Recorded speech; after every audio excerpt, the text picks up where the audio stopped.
Hello everyone, मैं आप सभी की reasoning mentor Ritika Tomar. Guys, आप सभी को पता होगा कि हम लोग जो क्लासेस करते हैं वो तो हम लोग डेली रेगुलर करते ही हैं, बट कभी कभी ऐसे छोटे छोटे शॉर्ट वीडियोस जो 3-4 मिनट के होते हैं वहाँ पर स्टूडेंट्स का टाइम भी थोड़ा सा बच जाता है और हमें इंपॉर्टेंट ट्रिक्स भी पता चल जाती हैं। और मैं तो ऐसे छोटे छोटे वीडियोज़ लाते ही रहती हूँ, आप लोग को पता है। तो आज हम लोग जो वीडियो बना रहे हैं वो 5 मिनट का है, सिर्फ 5 मिनट आप लोग को देने हैं और डाइस का बहुत ही इंपॉर्टेंट रूल यहाँ पर मैं आप लोग को बताने वाली हूँ। सो गाइस, सबसे पहले हम लोग इसको देखते हैं। चलिए गाइस, आपको पता है डाइस जो है पासा, क्वेश्चन यहाँ से एक कंफर्म आता ही आता है, ठीक है।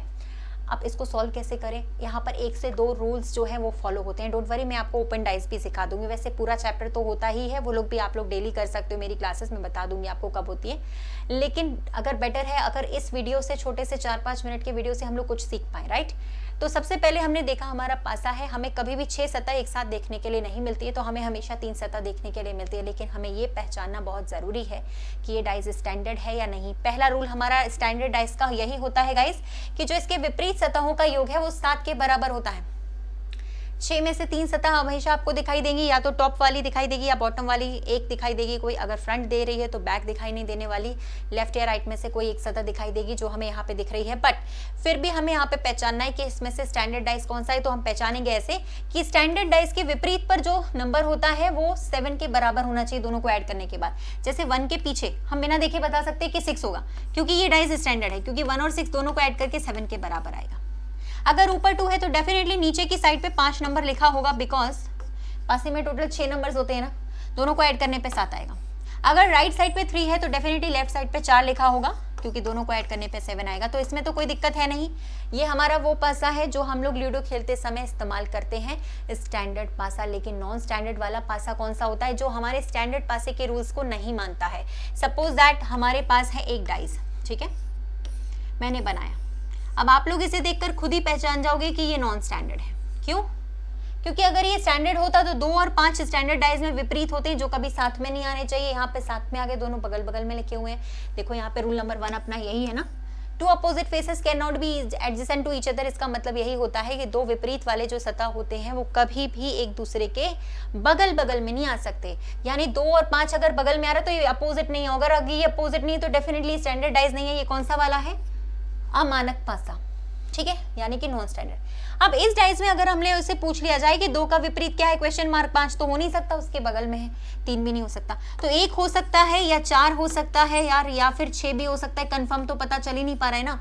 तो ऐसे क्वेश्चंस का आंसर देने के लिए ही ये चैप्टर बनाया गया है कि कंफर्मली बताइए कि यहाँ पे 2 का अपोजिट क्या है। वो तो हमें पता चल ही नहीं पा रहा है ना।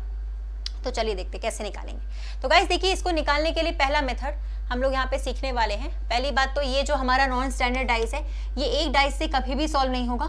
इसको निकालने के लिए डाइस के हमें मिनिमम 2 पोजीशंस का पता होना चाहिए। कम से कम 2 डाइस तो दिए ही जाएंगे। आगे आपको 3 भी दिए जा सकते हैं, 4 भी दिए जा सकते हैं, ठीक है। तो यहाँ पे मिनिमम हमें कम से कम 2 पासे की हमें 2 सतह, 2 पोजीशंस तो दिखाई जाने ही वाली हैं, ठीक है।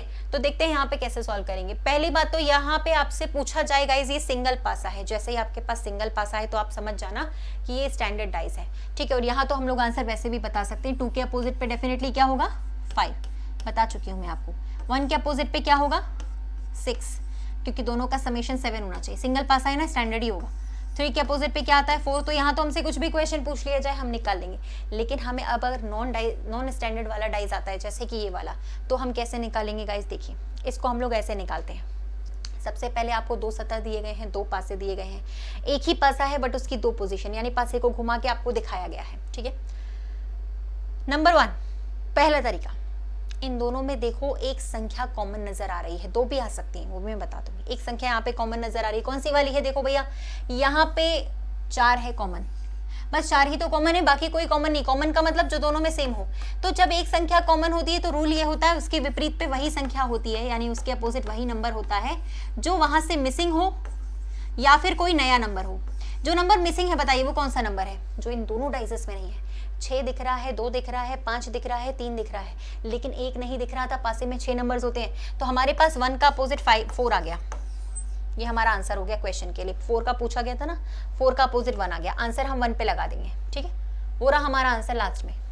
लेकिन अब इसी में हम लोग एक मेथड और लगाते हैं। मान लो अगर हमसे दूसरे का, मान लो हमसे अगर 2 का पूछता, 2 का विपरीत क्या है तो कैसे निकालेंगे, तब हम यहाँ पर एक मेथड लगाते हैं जिसको हम लोग कहते हैं क्लॉकवाइज मेथड। ठीक है, इसको हम लोग कहते हैं क्लॉकवाइज मेथड। क्लॉकवाइज मेथड क्या होता है भैया?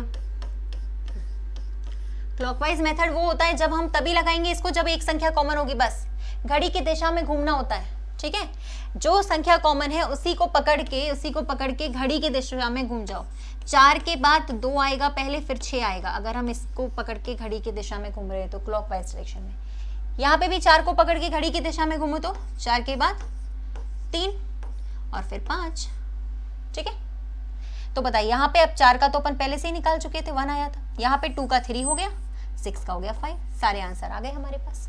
मतलब इस डाइज में पर्टिकुलरली 2 का विपरीत 3 नंबर है और 6 के विपरीत पे 5 नंबर है, हमें पक्का पता चल गया। तो गाइस क्लॉकवाइज वाला मेथड बहुत इंपॉर्टेंट मेथड है, इससे आपके डाइस के सारे सवाल सॉल्व हो जाएंगे। जब भी आप लोगों से पूछा जाए तो आप लोग यही मेथड लगाइएगा, इसके अलावा और कोई भी नहीं। ठीक है, तो लेकिन याद रखना क्लॉकवाइज मेथड सिर्फ तभी एप्लीकेबल किया जाता है जब एक संख्या यहाँ पे कॉमन होती है। अब जब 2 संख्या कॉमन होती है तब कैसे करेंगे, वो वाला मेथड भी मैं आप लोगों को बताऊंगी, लेकिन नेक्स्ट वीडियो में, बिकॉज ये 5 मिनट का छोटा सा वीडियो हमने बनाया है, छोटा सा इन्फॉर्मेटिव सेशन है। अगर समझ में आया होगा तो लाइक कर दीजिएगा गाइज। ओके, अब अगर मान लीजिए आप लोग मेरे साथ फ्री क्लासेस में जुड़ना चाहते हैं तो गाइस आप लोग मेरे साथ फ्री क्लासेस में जुड़ सकते हो डेली। यहाँ पे मैं फ्री क्लासेस का टाइमिंग बता देती हूँ आप लोगों को, ये लिखा हुआ है। ठीक है, मॉर्निंग में 11 AM, शाम को 4 बजे, रात को 8 बजे से डेली। और टॉपिक वाइज वाली क्लास रात को 10:15 से लगती है मेरे साथ। अनअकैडमी पे आप लोग पढ़ सकते हैं। ठीक है, ज्वाइन कैसे करें? मैम का या तो नाम सर्च कर लो रितिका तोमर, या फिर इसी वीडियो के नीचे से डिस्क्रिप्शन बॉक्स से भी आप लोग लिंक निकाल सकते हो।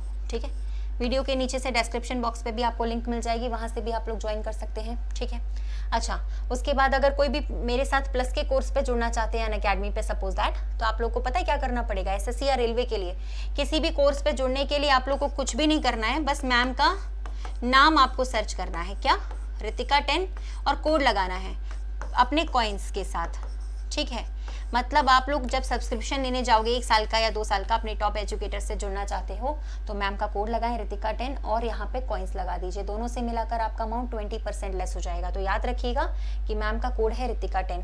और गाइज एक इंपॉर्टेंट इन्फॉर्मेशन यहाँ पर ये भी है, अगर आपको लगता है कि आपके इस वीडियो में कुछ भी गलत है तो आप इस वीडियो को रिपोर्ट भी कर सकते हो। ठीक है, जिसकी लिंक आपको इसी वीडियो के नीचे मिलेगी डिस्क्रिप्शन बॉक्स में। अगर आपकी जो लगाई गई रिपोर्ट है वो सही होती है, then you will win amazing prizes. तो गाइड वीडियो अच्छा लगा है ना तो लाइक ज़रूर कर दीजिएगा। Thank you.